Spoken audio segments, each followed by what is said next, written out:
आजकल international level पर भी बहुत बड़े बड़े धमाके हो रहे हैं और नेशनल लेवल पे भी बहुत धमाके हो रहे हैं। जो इंटरनेशनल लेवल पे धमाके हैं उनका ताल्लुक है जो गज़ा में इसराइली तैयारों की तरफ से एक मौत का खेल खेला जा रहा है। वहाँ पे रोज़ाना इसराइली तैयारे जो हैं वो बम्बारमेंट कर रहे हैं और पाकिस्तान की सियासत में भी काफ़ी धमाके हो रहे हैं।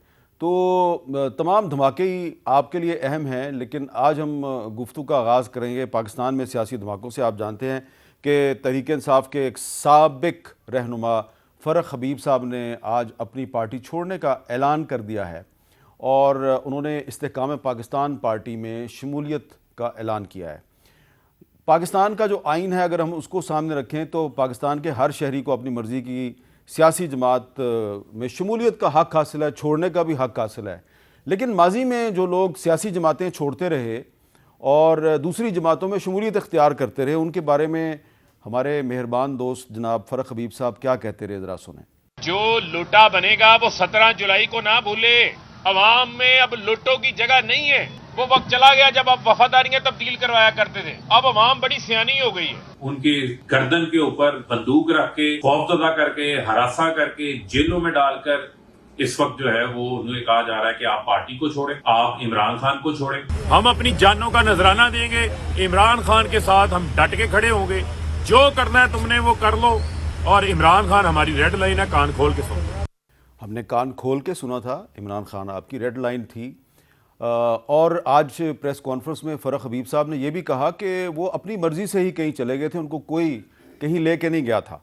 तो इसका मतलब ये है कि माजी में वो जो कहते रहे कि जी गन पॉइंट पे लोगों से सियासी वफादारियाँ तब्दील करवाई जा रहे हैं, वो कुछ और लोग थे।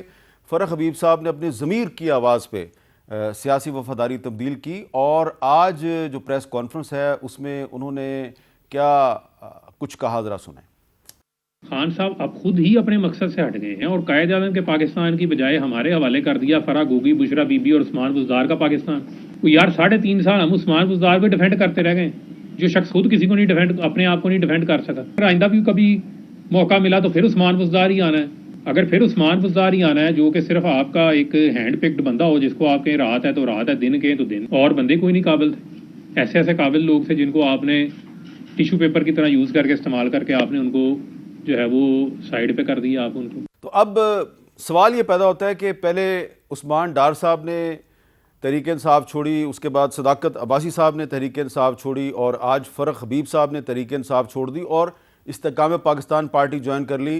अब लोग पूछ रहे हैं कि अब चौथा धमाका कौन करेगा। इस सिलसिले में बहुत से नाम जो हैं वो ज़ेर बहस हैं, उस पर आज हम भी बात करेंगे।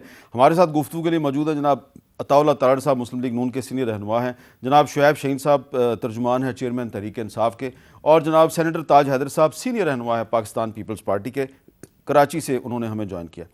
तारड़ साहब, इस वक्त जबकि नवाज शरीफ साहब की पाकिस्तान वापसी में सिर्फ चंद दिन बाकी हैं, तो ये पंजाब के कुछ अहम सियासतदान जो हैं वो तहरीक इंसाफ छोड़ के इस्तेहकाम पाकिस्तान पार्टी में जा रहे हैं, मुस्लिम लीग नून में नहीं आ रहे। कुछ पे आपको तशवीश नहीं है? बहुत शुक्रिया हमीद मीर साहब। मैं एक तो खिराज तहसीन पेश करूँगा फ़रूख हबीब को। ये हिम्मत का काम है। हमारा स्टूडेंट पॉलिटिक्स डेज़ का साथी है और हमने स्ट्रीट एजिटेशन भी मुशर्रफ दौर में इकट्ठे किए, डिक्टेटर के खिलाफ एक तहरीक भी इकट्ठे चलाई थी।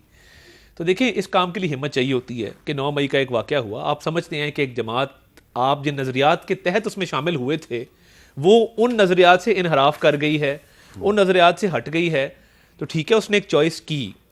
हमारा लेकिन 9 मई वाले दिन फ़रख हबीब साहब जो हैं उन्होंने 9 मई वाले दिन एक ट्वीट किया था, ये मेरे सामने है। उसमें उन्होंने कहा कि सब लोग घरों से बाहर निकल आएँ, इस फाशिस्ट रजीम का वक्त पूरा हो गया, गिरती हुई दीवार को एक धक्का और दो, और भी इसमें बहुत कुछ लिखा हुआ है। देखिए, जब आप एक जमात में होते हैं ना, कुछ मजबूरियां उनकी जमात में ज़्यादा थीं। व्हाट्सएप ग्रुप्स में कहा जाता था कि ये लाइन लेनी है, जो नहीं लेता था उससे खान साहब हाथ मिलाना पसंद नहीं करते थे सुलहजू लोगों के साथ। तो मजबूरियां हैं पार्टी के अंदर रहते हुए। हमारा प्रॉब्लम ये है, हमें तशवीश क्यों नहीं है? इसलिए नहीं है कि हमारे पास जगह नहीं है। अच्छा। हमारा पंजाब के अंदर, अब देखें ना, फ़रूख हबीब साहब वाली सीट की बात कर ले, मेरे तो फिंगर टिप्स पे पंजाब के सारे हल्के। यहाँ पे आबिद शेर अली साहब हैं, वो इन्हें का इलेक्शन लड़ते हैं, उनकी पार्टी। तो यार ज़रा ये भी बताया ना तारड़ साहब, थोड़ी हिम्मत करें, आबिद शेर अली को कैसे हरवाया गया था?